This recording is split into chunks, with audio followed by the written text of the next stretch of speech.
Hi guys, welcome back to the Three Faces in the Dark podcast. It is me, Joseph, with Bias Opinion and Big L. So it has been about 1.5 weeks since the league started.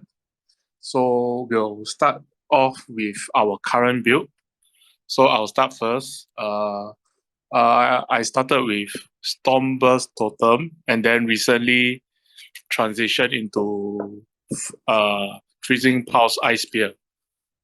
Right? So currently I only just gotten my Soul Mentor and another thing like then I feel like my build is still missing a lot of damage. I still need all my cluster jewels, your core cluster with 12 passive points.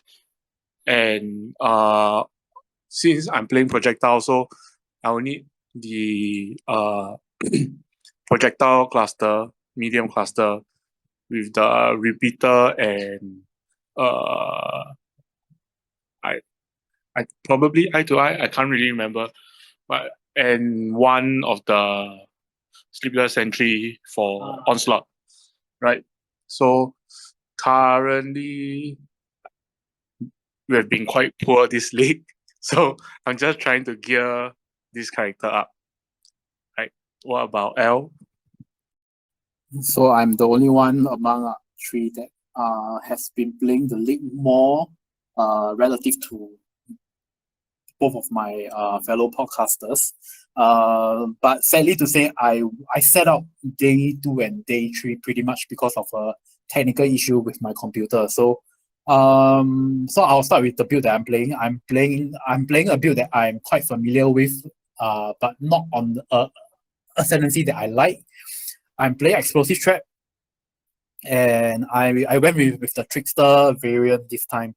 And I'm aware that this build is actually being popularized by a YouTuber named Fearless Dumbo. I think he has made a very extensive um, build guide on how to play as a trickster.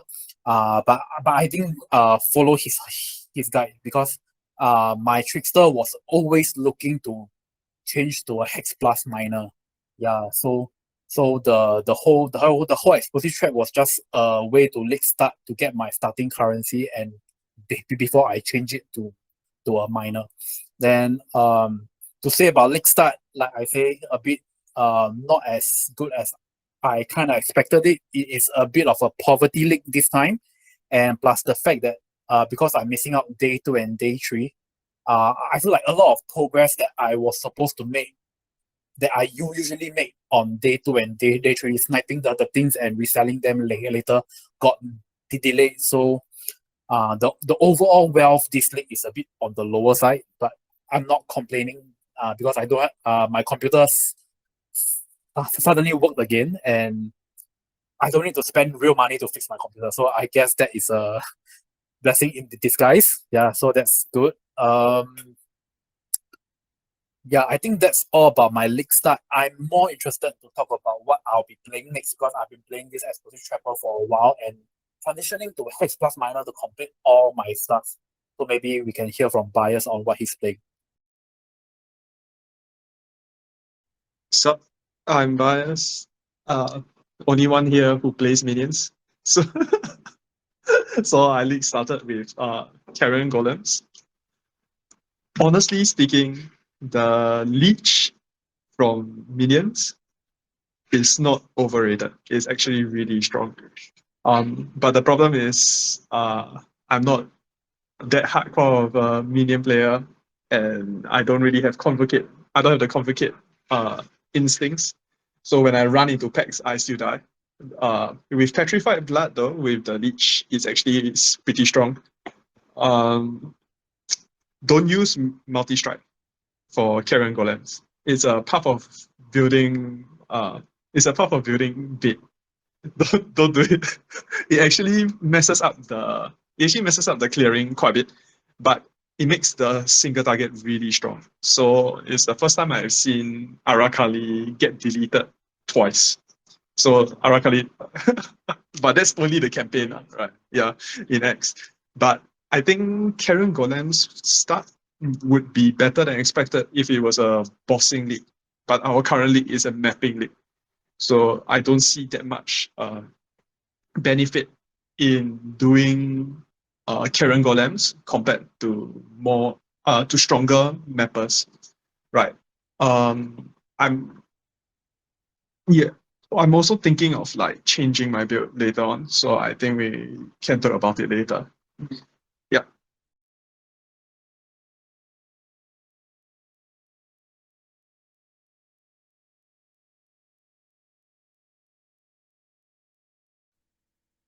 Okay, so we'll move on to the league itself. So the graveyard strat. So has anyone done anything? But honestly, for myself, so far, I've only buried like one of the unique corpses to give me the shoe. Yep, I don't have all the other corpses. And then my take on the corpses is that, they were showcasing that you early on you would like craft a movement speed shoe to boost your campaign and whatever in the trailers and stuff. But for myself, I've only seen 2 corpses up till now with the movement speed modifier. Yeah, the speed modifier. So it's so rare. I've seen a lot of +1 explicit modifiers or the +15 to modifier tiers. So in the end, I didn't really interacted with the graveyard itself. Yep. Okay, so my take on the whole graveyard thing, I think I've seen some of the crafters do their craft, and I kind of get I kind of know how to do it. The problem is it is still a chance-based thing where the best chance is always for the crafters to always have maybe about 300% to 400% chance to craft another copy, which is you technically make you use about 10 divine of currency to clone the item maybe 3 to 4 times. And among these 3 to 4 times, you will, if you do your weighting correctly, you will probably hit 2 or 3 of the items that is really what you wanted. But the graveyard has it is very strong to create six implicit rare items that is all perfect. So it has this strength, and not all items are created as equal as you think it is. The graveyard is actually very good at crafting ES gear, because you can actually reduce all the stats, like you can make your life scarcer, resist scarcer. This is technically one of the best leagues to play CI if you are leaning to that. So I think that there is a lot of potential with the whole graveyard crafting. It's just that maybe if you want to farm your own and crafting your own, it's going to be tough. And that's where trade comes in. You have trade to help you, but at the same time, buying corpses are one of the most annoying things that one can do. So I think this whole Necropolis League content seems to be another feature that GG is trying to try, but not going to be core. So maybe during this league, it would be nice for me to craft a few items that is 6 modded rare that is perfect stats. And after that, that is just what the temporary power spike that we have for this league. So if you are not engaging with the Necro League, you're basically playing standard. That's how I see it. Well, there's also the changes in the maps, right? Because like they can give you extra drop rates, root exiles. Yeah. So So other than the crafting side of the league itself, the lantern, which lets you see what mods there are in the map itself, I think that one is a very great addition, and I think this feature should come into core in a certain way, because currently this league mechanic bring back omen and tattoos, which I think should really be core in the game. But maybe as a core drop, it might be a bit pushing our luck. So I wish the whole Dota items are coming back in some way that don't require us to use Necropolis to interact. Yeah. So other than that, I think this league there will be very big crafting projects because I'm currently playing in Trade League, but most of my corpses I find by myself, and I've been trying to fish for the rare ones, like the 20% chance to clone another copy. That one is the rarest corpse I've met so far. So my map completion for tiers, I'm about 4,000 there. 4,000. So you can imagine that I've been running about maybe 2 to 300 maps already. I only found 2. So as a just for comparison, I think you should expect one of these corps per 100 maps when, or if you are playing in a very juice map, maybe in about 5 to 10 maps you should be able to get one.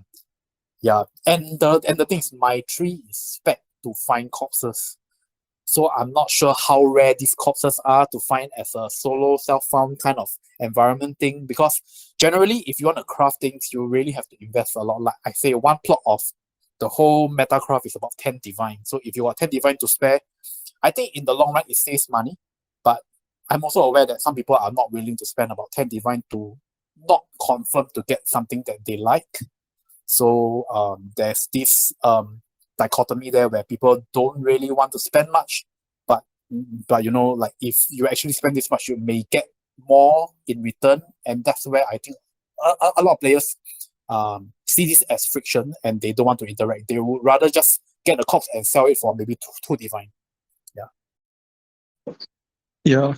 So about the crafting, for my experience with it, is that it's very nice to generate rare boots during the campaign.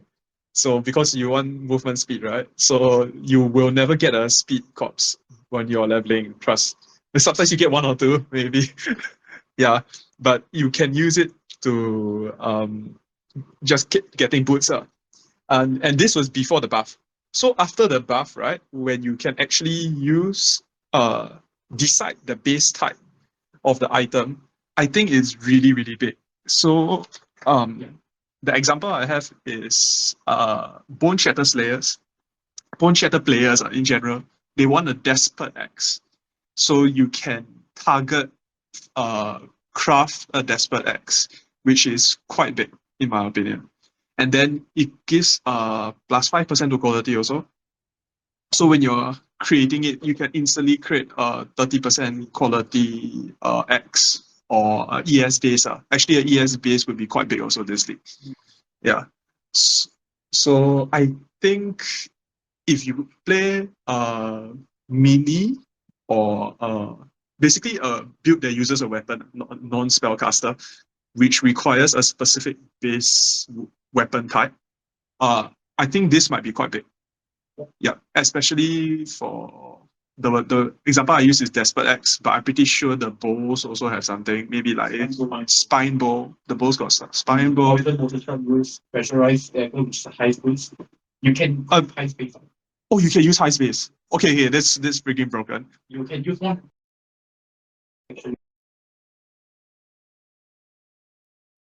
Yeah, so actually one of the corpses sometimes spawns with the mods to let you choose like high spaces, atlas bases. And when I say atlas bases, it's like rings like vermilion rings, opal rings, iolite rings, some of the rings that are not commonly found in other content.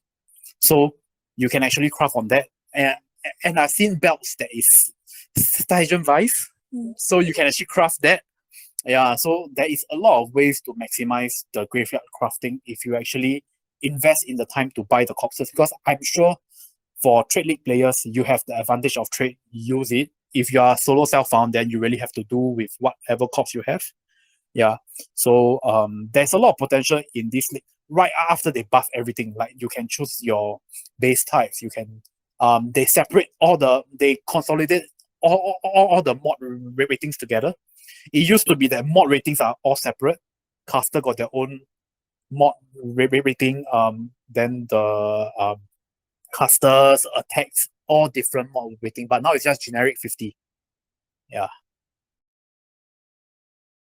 Right, with the change to the base type for crafting, I think that's a huge change. Without the base type control, this system is seriously dead in the water for any serious crafting project. Yeah. And I think it's really commendable that they did the change so fast. Like, I didn't expect them to push out the buff to the patches within the week. Usually for this kind of improvement patch, it will be after the first week. Like right now, they will be patching it by now. I have a sneaking suspicion, right, that this was a feature that was inside, but it was cut because someone said it was too powerful. This is the only way this could happen, because it's a menu, there's a menu, it goes through every single base type, and they have corpses that control it. There's no way in hell this was done in like 3 days, unless they have some god programmer there that I don't know about. He has assets also, by the way, just so you know.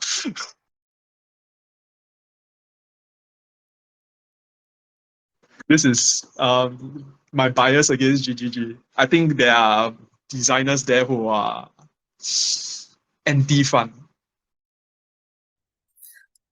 I mean, you can see that way, but like I say, this is probably the first patch that I feel like they are patching things as soon as they see something is wrong with the game.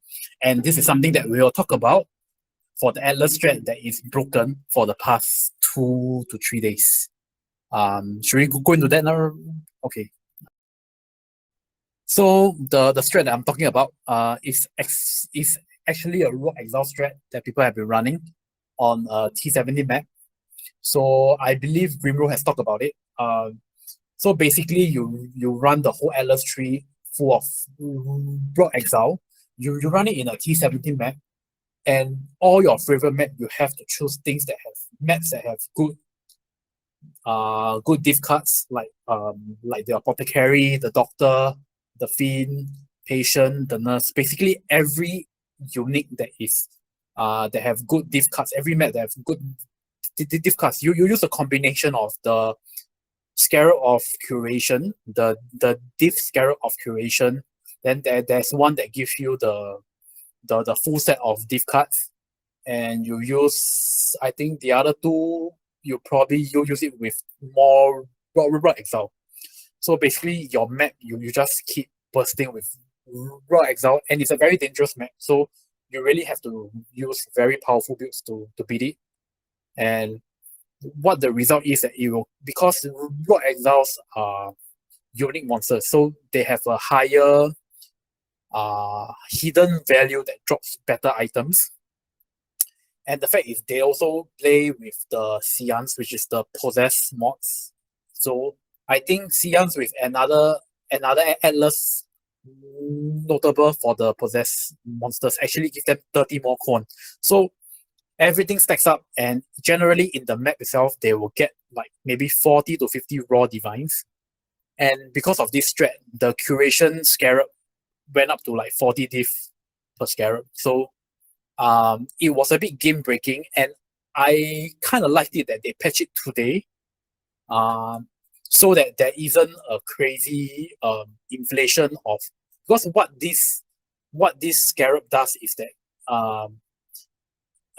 it gives you so much cards that people in just one map, they can maybe find one or two mage bloods. So it's kind of ridiculous.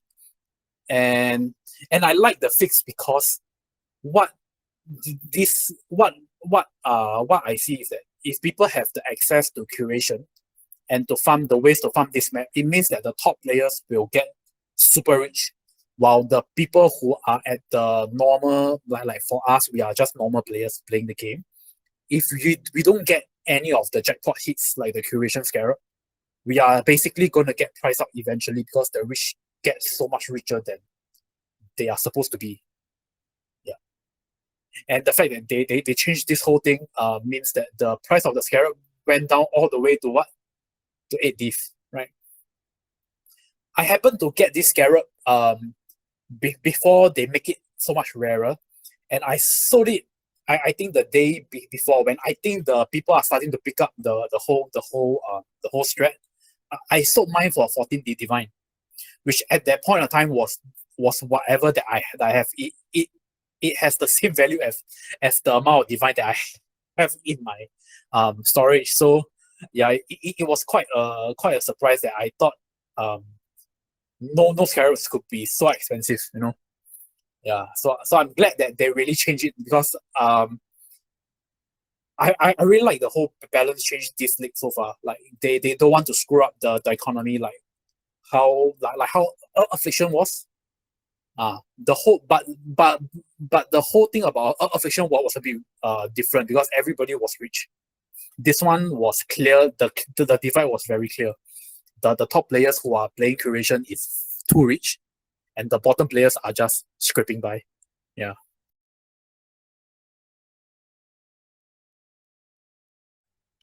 I mean, as in back in Affliction, everybody can just start running your T7 cemetery and get things started, and then everybody got rich. But now it's like, one scarab. You just need one scarab.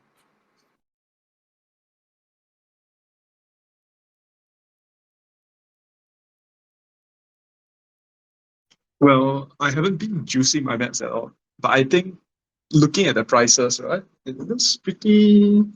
It looks like the rusted scarabs look pretty affordable this week.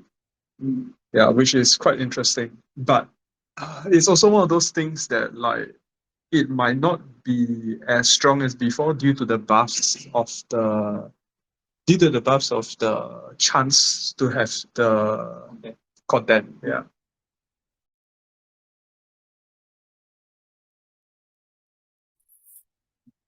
So I think we can also go down to what kind of strategy we are looking at, what current strats that we are running. So currently, because I'm still in the transition from the trapper to a miner and eventually to a new build, I'm still playing the destructive play on my my first tree. And for destructive play, I'm combining it with betrayal, because I wanted to get all the crafts for myself. And I think by now I've killed about 12 or 13 Katarina. They just buff Katarina drop rate this current patch, but as of yesterday when it wasn't patched, I only had 1 out of 10. One veil out of 10 kills. So I don't know what to make a conclusion out of it, but it seems like, so right after the patch, I went to kill 1 more Katarina and it dropped the veil off. So I don't know if I'm projecting, but the problem is that the drop rate of the veil wasn't that nice. And I'm actually looking to spec out of betrayal, because I got most of the craft that I need already.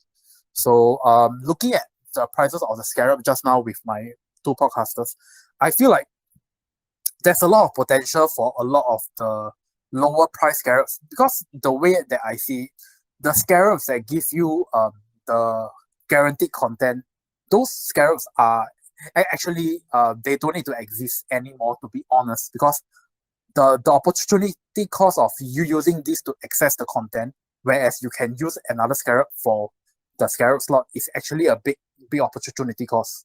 So the way I see it is that maybe you can use the access one when you are starting out, but once you got a steady chaos flow, you got a good cash flow going, you actually don't need to use the access one, but you can use the more special scarabs, which is the tier 2 and above. Wait, but I understand for Blight, you can only have 1 Blight per map, so that makes sense. But isn't it possible for some of the rusted scarabs to give you an additional encounter? Like, for example, if you had a Legion naturally pop, if you use a rusted Legion, you got 2, right? Did I get it wrong? Legion is one that you can actually spend you can spawn quite a lot of monolith around. Depends on how much of the league content the map can inherently hold. Generally the map that can hold the most league mechanic, I think is strength. But generally, people like to run Legion in the more open layouts like dunes. So I'm not sure about that. I think the most I saw was about 3 to 4 pillars. That was the maximum. And to be honest, you wouldn't use this because now we all have the map device craft. Everything is unlocked already. Right. The moment you complete maps, you have the whole atlas, the whole map crafting option. So I believe the map crafting option can give you kind of additional access to the content you want. So the scarabs you use should actually be the one augmenting the lake content that you intend to farm. Oh, but I guess there's argument to be had if you are still at the place where you want to juice a little bit, but you don't want to full on juice, right? Yeah. And I believe because now you can 100% guarantee early content, you can actually use that to like what Bayer say, you can try out first, and you can do mild juicing until you got enough cash flow. Then you can try for more daring strats, like maybe you go hard on one or several league content that maybe gel well together with your tree. Generally, what I would like to do is if I'm going towards the right side, then I'll just try to see if there's anything I like to do on the right side. If I'm going for the left side, then I'll do for the left side. Yeah. So my friend here, Bias, he likes to play Blight. I think there's a lot of potential in Blights this league. It's just that I don't have a build that does Blight well. So maybe yeah, you can tell us how's your Blight experience. Don't play Carrion Golems with Blight. Carrion Golems suck at Blight. So sorry, guys. I think even Shockwave Totem is better. And Shockwave Totem is not like amazing at Blight, but it's pretty okay. Yeah, but don't play Carrion Golem. Like, it's really bad. Seriously. Like, there's serious problems with the thing. Also, right, what I call Poverty Blight got nerfed. So back then, with one of the nodes that increased the smaller passive nodes, doubled the passive nodes, right? You could have up to Wandering Path. You could have up to 80% reduction of power cost, which is freaking broken if you take the keystone that makes your towers deal more damage and you deal less damage. So you have like a 20% cost towers and its upgrades, and then you just use the towers to clear the thing. This strat no longer works, especially at raids, just so you know. But now there is a scarab for Blights that actually let the Blight maps to drop as the higher tier Blight maps, right? There is one that converts all Blight maps that is dropped during the period become a Blight Ravage map or something. Yeah, and it seems that all the Blight maps are very cheap. What the scarab that Big L just talked about is only 15C. And one that I think people are seriously sleeping on is the Blight Scarab of Oils. It says 1C right here on Path of Ninja. This is worth way more than 1C if you even play Blight. Yeah.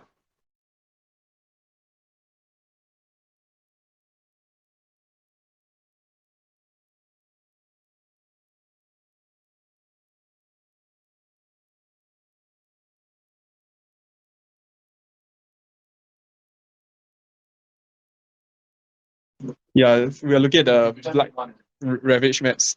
The Blight Ravage maps are all worth more than 15C. But to be fair, the Blight maps should be worth like 7C. That was last league. I'm not sure about now. So you have to minus that. So you need to have you need to make like at least 2 for the scarab to be worth it. So the beauty of this is you can actually combo with Cartographer Scarab so that it will drop more maps.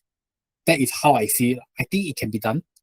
So if you combine the Carto Scarabs with Blight, so you can technically just use some of the things together. You see, Carto Scarabs are not expensive, right? So and I believe Carto Scarab, even the most basic one, you can actually put 2.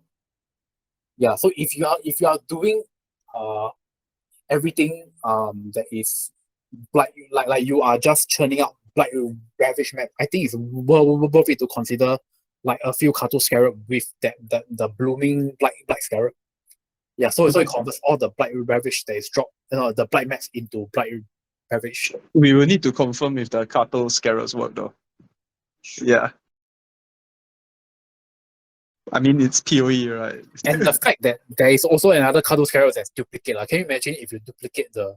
So we don't know at which step does it duplicate. Does it dupe the Blight map or does it dupe the Blight Ravage maps? That one we are not really sure yet, but I think it's worth a try. Okay, so right now, does Joseph want to talk about any map strats? Not really map strats because with the new Atlas change, I'm struggling with red maps. I'm not getting red maps. So, and even I have quite few yellow maps. And then I really don't know what is wrong. When my red map drops, it always drops the same map. And I have none favored. So I don't know what's going wrong. And then okay, so how I path my Atlas tree is I've only pathed to all the necropolis, grave, and then I haven't spec into anything yet because my build is just too glass cannon to handle anything. So I'm just trying to farm corpses and scarabs. Yep. Okay, so I think I should share a strat that I recently think that is viable, but I haven't got to it yet. Maybe you guys can try it if you like. Bias, can you search the bestiary scarabs? Bestiary scarabs, yeah. Okay, so if you realize that there's a new one, which is the bestiary scarab of the Shadow Crow. So this one actually lets you spawn Black Morrigan. Right, so Black Morrigan is a beast that lets you do a lot of interesting craft this league, right? With all the bestiary thing, the most used one is definitely for it to use it as a 6-link, right? With a Krishik Sense Peter or something. So you can use it together. After that, Shadow Crow can also give you, so Black Morrigan can also be used as a ingredient to Hinekura's lock a magic item. So if you are trying to Hinekura lock a magic jewel or something, you can use Black Morrigan to do it. So you see, right, the Black Morrigan Scarab is 30C, as seen on PoE Ninja, right? You can use this Scarab with the Dupe Scarab, which is the, can you go back to Scarab? Yeah, the Bestiary Dupe Scarab. So it actually creates a copy. So every map you do, you just put in this two, like 32C, right? But you get 2 Black Morrigans. So technically, you already recoup your loss, but assuming you must sell the beast, right? So I think it's worth to do it. And the good thing about bestiary is you can pair it with the low tier map farming. So why low tier? Because when you do it in a map that is tier 1 to tier 5, I think safe to do tier 1 and tier 2. You can only find rare beast that is Krishik Chimera. No other, you will not be able to get any other beast that is rare in tier 1 and tier 2 except Krishik Chimera. And maybe every now and then you might get the split beast. The split beast is the Numa Plague. The Numa Plague already. How much is the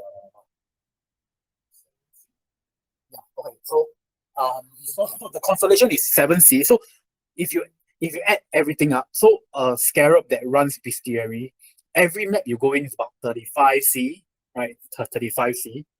And every time you get out, you get 2 Black Morrigans. You have a chance to get either the Kreshik Chimera or the Spider. And it's low tier map farming. So you breeze through this thing without damage. So I think it's a viable strat to play if you are still starting out.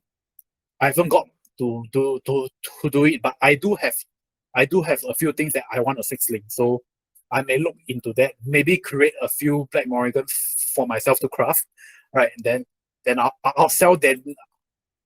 I will sell the extras that I don't need. And in my experience that I found bestiary back in Crucible League, the league where people are trying to clone the tree, right? I found my own Crashy Chimera, and I normally find one in about 50 maps. 50 maps, 50.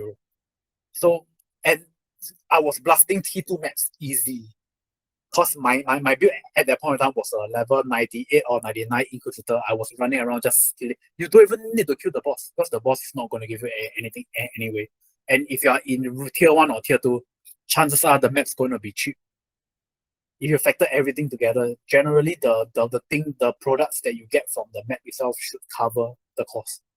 So I think this is a viable strat. It may not be the best strat to get money, but it's actually quite a stable strat.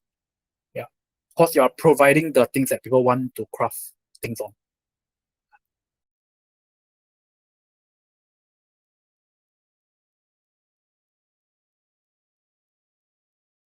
Actually, talking about the new ones, right? The new scarabs. I think Ultimatum. I saw something right here.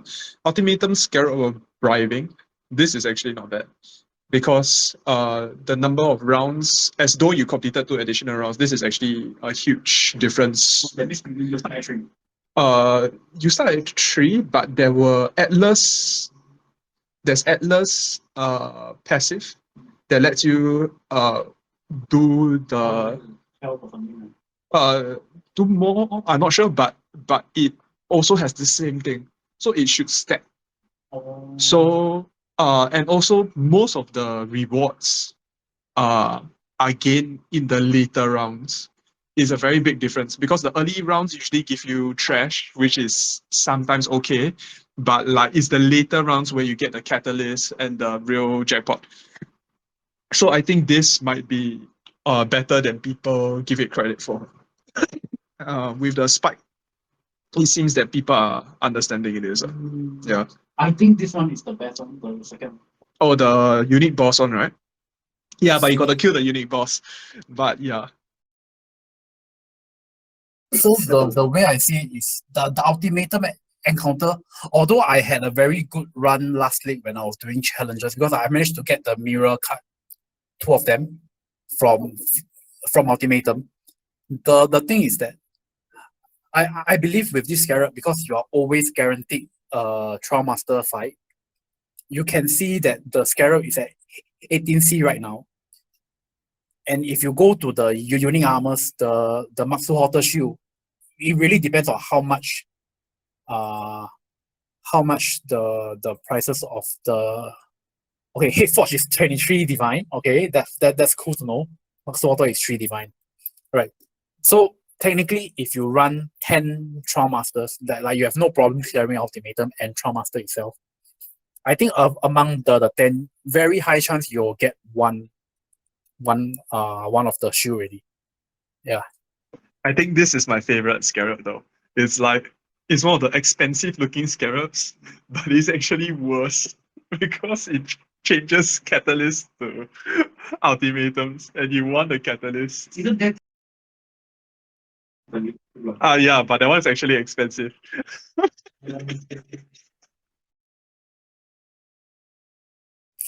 catalysts are a weird thing, because if you know where to run catalyst, where to get catalyst, actually you shouldn't be getting catalyst from ultimatum. You should do heist. Heist got one of the best. Heist is one of the best place to get catalyst. Yeah, prismatic is expensive, right? That is because people don't know how to get that. It's very easy to get. Just run a few heists, you will know how to get this ring. Actually, I got a lot of catalysts when I did ultimatum the last time. Yeah. Right. So yeah, it is primarily the best place, but like you could get a lot of prismatic and fertile catalysts. Tainted catalysts are a bit rarer. Tainted Yeah. only from Farmaster. Oh, that's why. Yeah.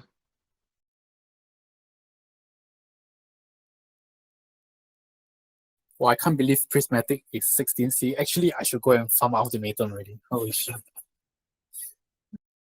Yeah, but I feel like if you don't have if you're not using a Slayer, you will need a lot more expensive build than normal in order to do Ultimatum. I think Ultimatum, right, the only I believe they haven't nerfed or touched any of the mods yet. So currently, from the knowledge that I know, you just have to avoid the fire mod, the raging fire skull. Other than that, every other mod is kind of trivialized by CI. So if you are playing a CI build, you can play Ultimatum quite well. You play CI with a bit of automation from Molten Shell, or you play some Aegis Aurora CI build. Generally, you should fare in Ultimatum quite well. And I believe that is ultimately, if you are farming for Ultimatum, that is the best way to clear it, because you can take just by being CI, you can take a few mods that is free already. Yeah, I agree with that, because the one I was thinking about was a Slayer with Tainted Pact, right? But the Slayer version is probably the most budget version to farm Ultimatum.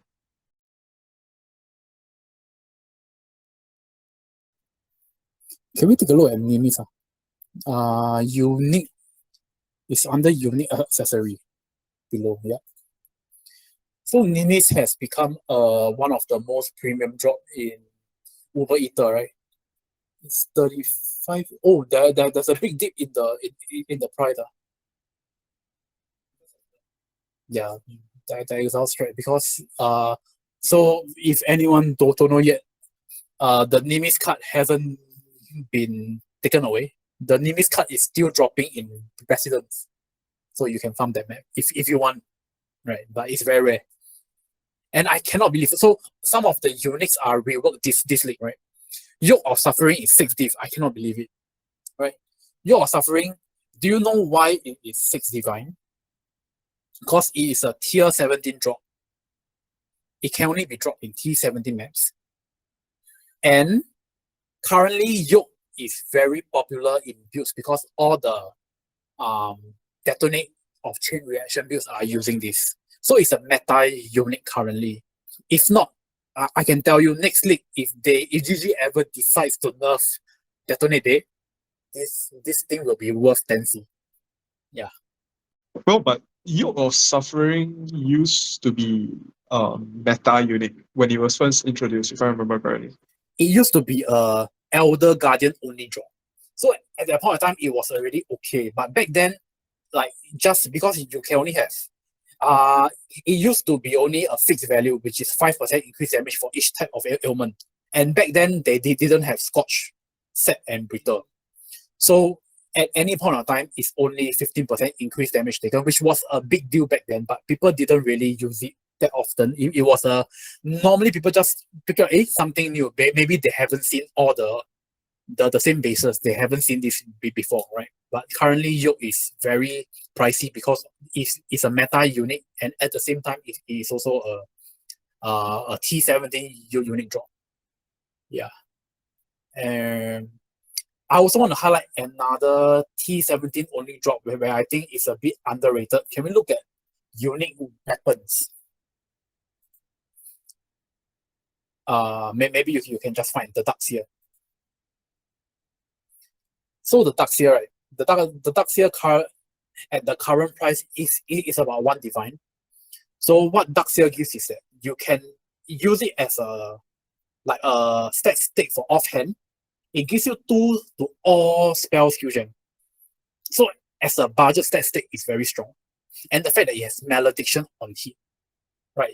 So for people that don't know what Malediction does, Malediction is a old passive from Occultist, whereby whenever the monster is being affected by Malediction, they take increased damage, which is 10%, and they also deal 10% reduced damage. So it's a very strong defensive layer.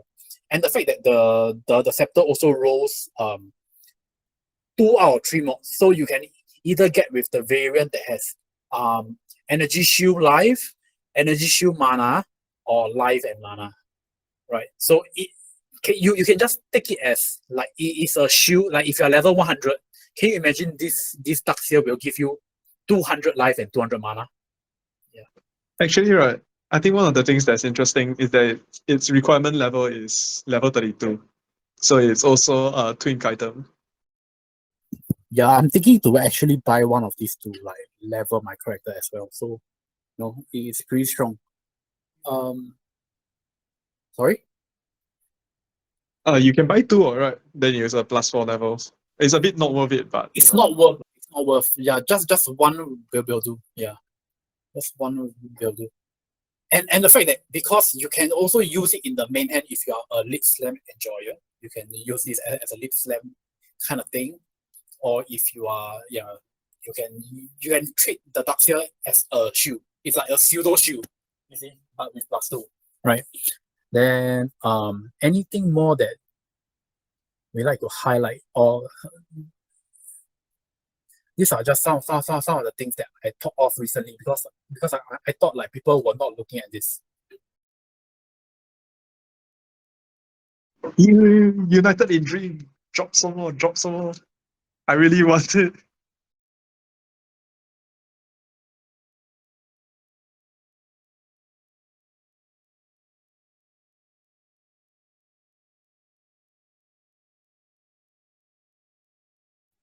So currently Bias is looking at the prices and he's very excited. Okay, so basically it's tagged to the blessing price now, right?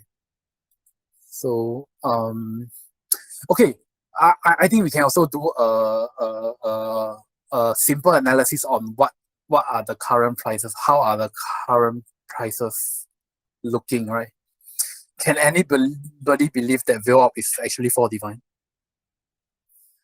So Veil Orb is more expensive than Fracturing Orb, which is something new. So I got both of the orbs, right? I got a Fracturing Orb card that is being dropped by Grafishers on my 5th day. So I sold both of them, right? And like I say, Katarina, I've killed like about 12 to 13 Katarina, and maybe 2 after the current patch. And so far I only got 2 Veil Orbs. And I think this is a nerf to crafting, right? Because Veil Orb used to be very, very accessible. Everybody can craft things. But now, if you want to craft a movement speed boost or a decent to use glove, you have to think about it. See whether the Veil Orb, because Veil Orb at 4 divine makes it not as accessible as it used to be. Oh yeah, one question about the fracturing orbs. So fracturing orbs fracture a modifier on the item, correct? Yes. So now, right, with the graveyard stuff, you can actually easily make 2 modifier items. Is it a buff to fracturing? Okay, I would say that the graveyard is one of the reasons why Fracturing Orb is so cheap now, because you can actually buy the corpses. The corpses to fracture is actually not very expensive. So there is a way for the graveyard to guarantee fractures. You just have to make enough copies to make sure the fracture hits the mods that you want. Yeah. So I think this is a good change. I don't think Fracturing Orb should be that expensive. I think at 3 div it's fine. Yeah. So currently, I feel like if you want to fracture, if you have a cool item, you want to lock one of the mods, just go and buy a Fracturing Orb and gamble. I think it's a pretty good gamble these days. But the graveyard is very strong for crafting fracture, like multi-fracture item.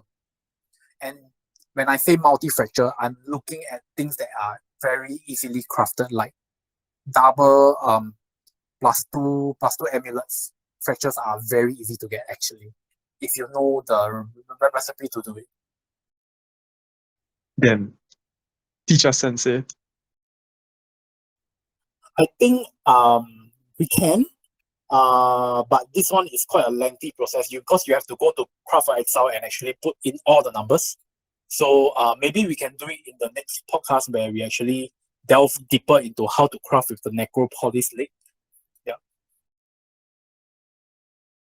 Oh, are the Delirium orbs cheaper now? Now that the Delirium scarabs are... So we are looking at the the daily op prices. It seems like most of the daily ops are still the same price. It's just that okay, I cannot believe that fine delirium op is at 4C, which is like the same as the others. Because I used to run 4 daily op maps, and I remember putting 4 fine ops onto my map, and I get quite a lot of divines. And I don't think it should be at 4C, but maybe people are doing some other strats that I'm not aware of. Skittering op is always at 30C if the price haven't changed. But the div one is a bit special because I don't remember div being a premium.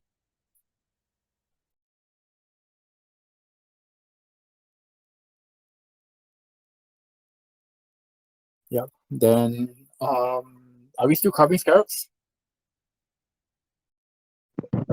Up to you. I'm just checking out the delirium ones just in case. Right. So I think there delirium as a mechanic now, you are really fishing for the unique jewels. I think you can go and find the interrogation. Yeah. So okay, so interrogation is about 1.5 days, right? 1.3, 1 something days. So there is a way. I believe the one of the scarab actually can let you get more chance to meet the unique monsters. And the Atlas passive notable do let the unique monsters actually got increased chance to drop the unique jewels. So actually I think we should open one of the tab for PoE planner for the Atlas tree. I think it will be easier to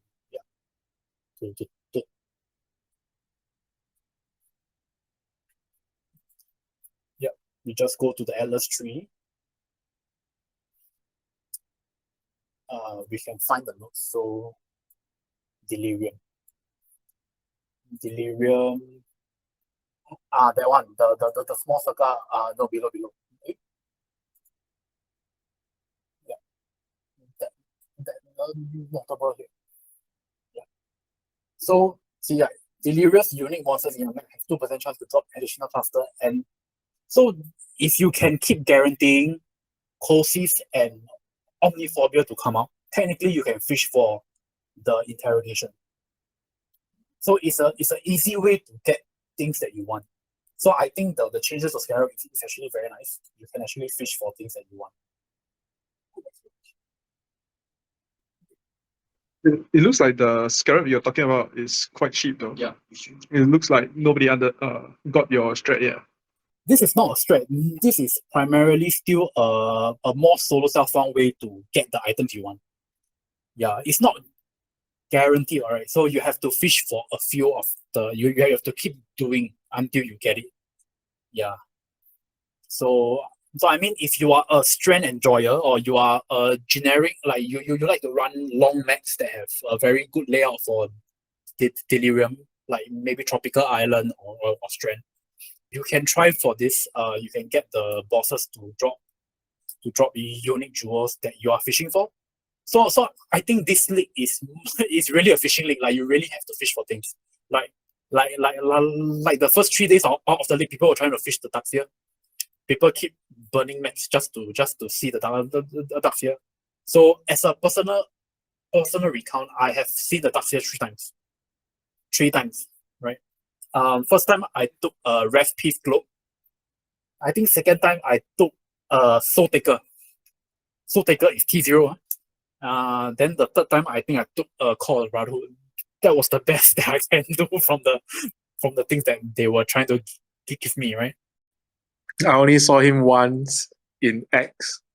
What you did? So there were like 3 options, and it was like the minion co-convert amulet, and then Sifref, and then I took the minus mana cost ring. Praxis. I got a Poet's Pen for mine because Poet's Pen, I like Poet's Pen. Also, right, this is Big L being kind of lucky this league. and it still pales in comparison to like when Joseph was running in the Dota, getting multiple hero Korra locks. Okay, but I must say I did get I kind of get the curation scare, like the big jackpot draw, but that was really meta dependent. So I wouldn't say that I was lucky. I was just lucky because of circumstances, right? Yeah. Then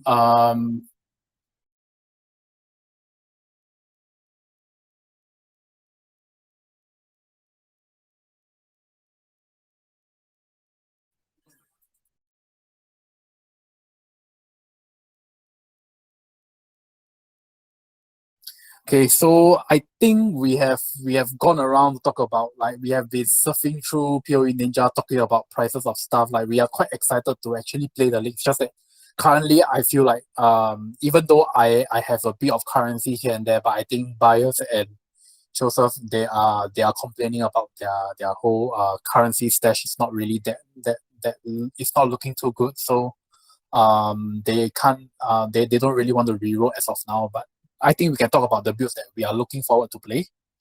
Yeah, so can we maybe you start with buyers? What builds do you want to start with? Actually, I don't need currency to start a new build because I'm an alcoholic. I'm not you guys. For me, making new builds is the best. I guess the one which I'm most excited about, since Big L told me the interaction. Okay, so there are two things. One is Big L mentioned that Holy Relic of Conviction is actually strong. So I already have a Necromancer, and since both builds, my Karen Golem build and the Holy Relic of Conviction build uses basically the same tree, I might go and try it first and make sure whether it's good or I want to try something else. The other one, which I'm actually quite excited about, is the automated detonation for mines that Elvin was mentioning. One thing I like in this game is that I like skills that I don't have to aim. So I like minions, I like totems, I like SRS, I like ballista. You don't have to aim for mines. Yeah, I want to play my game one-handed. I want to watch free run while like wiping tears from my eyes. Yeah.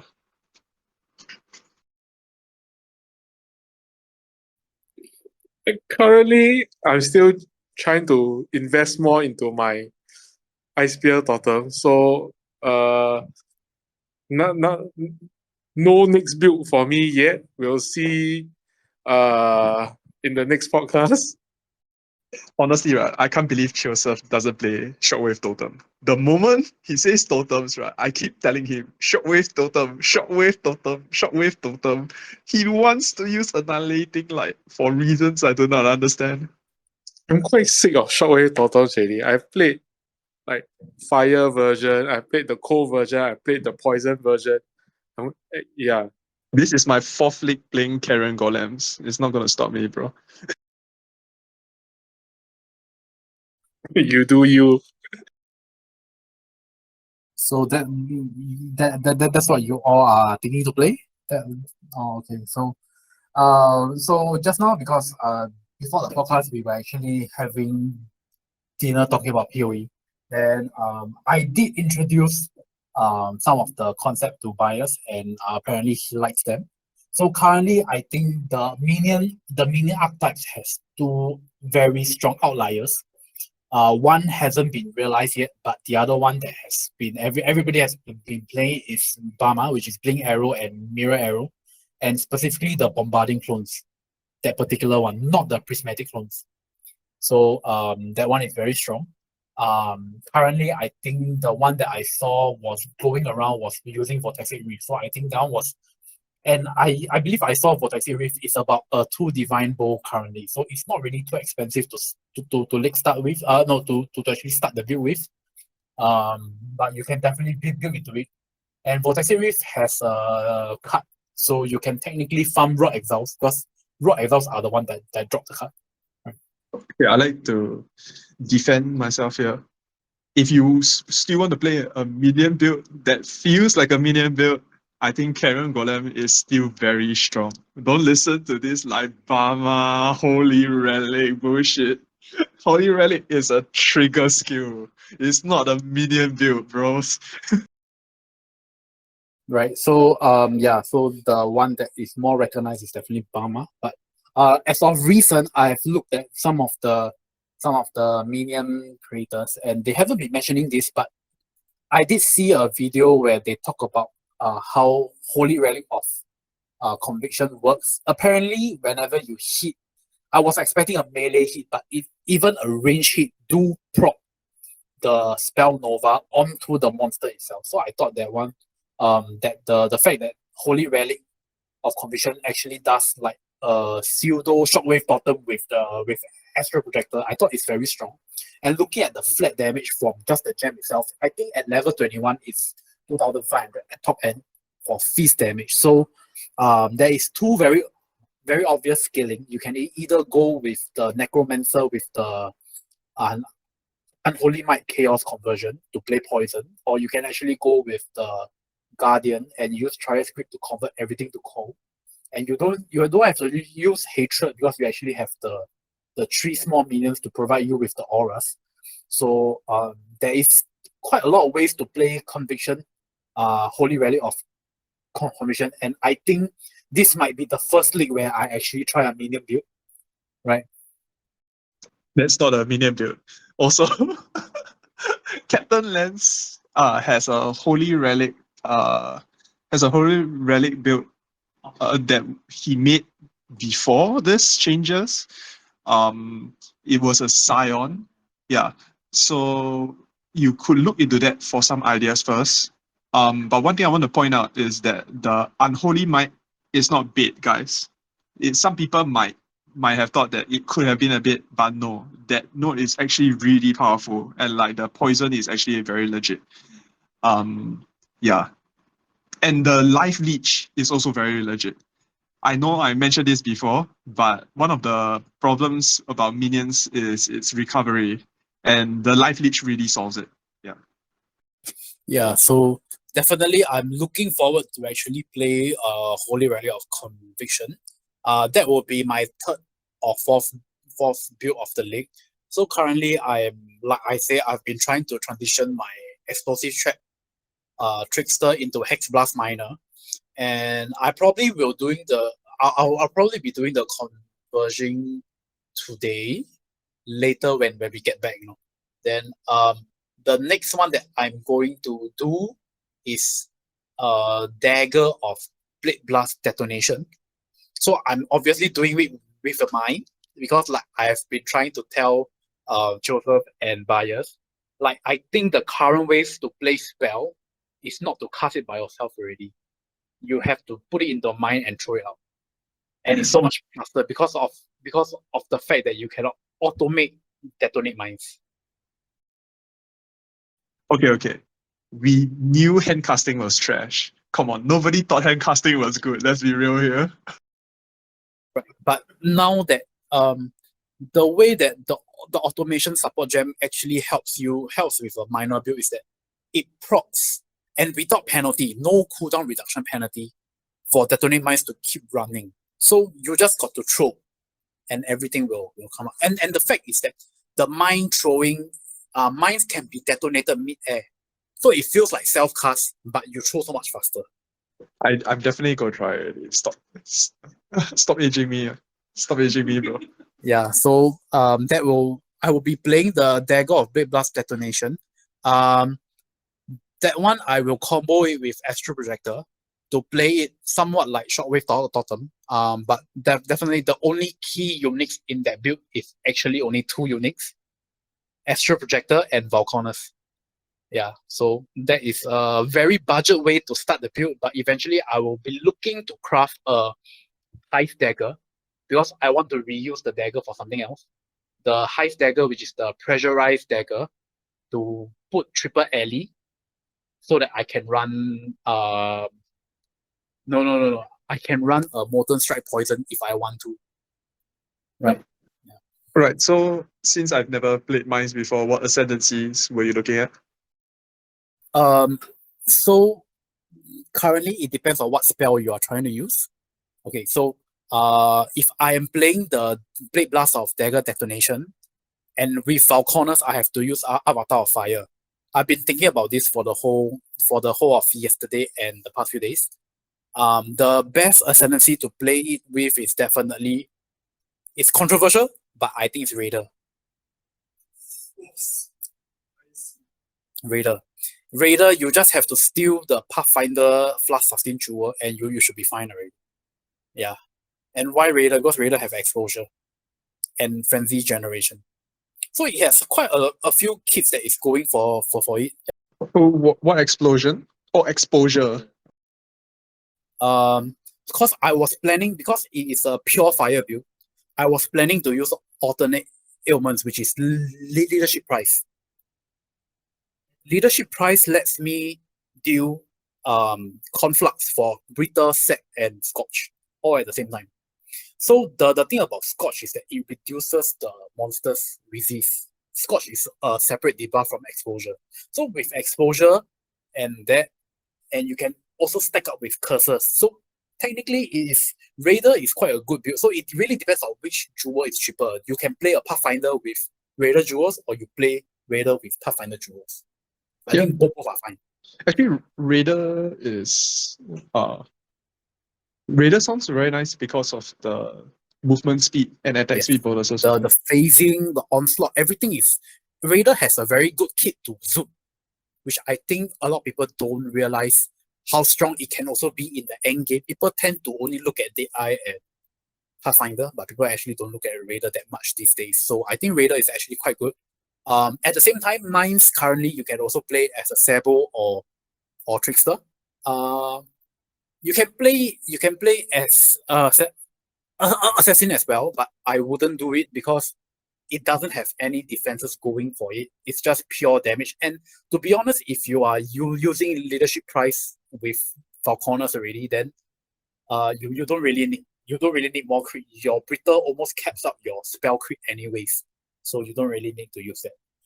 Inquisitor is a good idea, but if I'm doing the three alternate ailments, I'll be doing I won't be taking the one that pens, the one that ignore resist. I think that's a wasted step.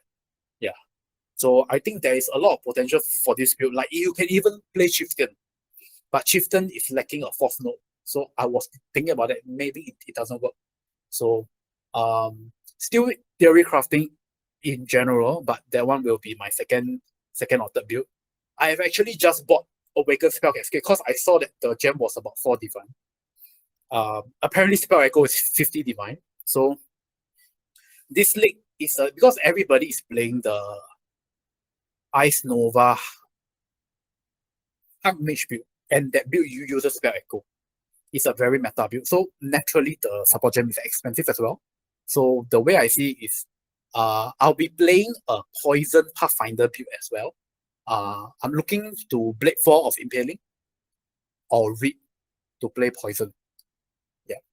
Because that one don't requires you to use Awaken Spell Echo, but since Cascade helps with the ramping up damage, it's a good choice. So I'll be playing that as well for Zoom build. So currently planning to transition to Hex Blast.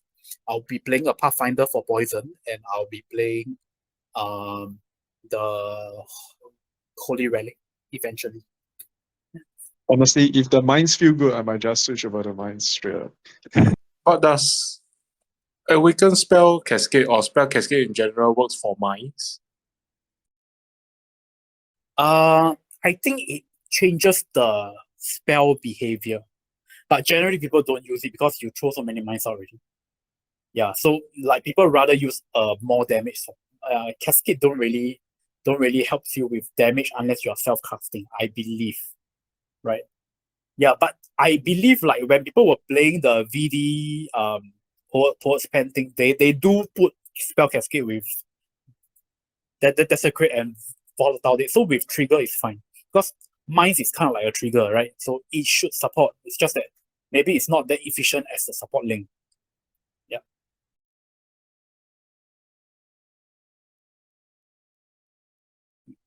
Okay, with that, we have come to the end of this week's podcast. So, bye. Bye.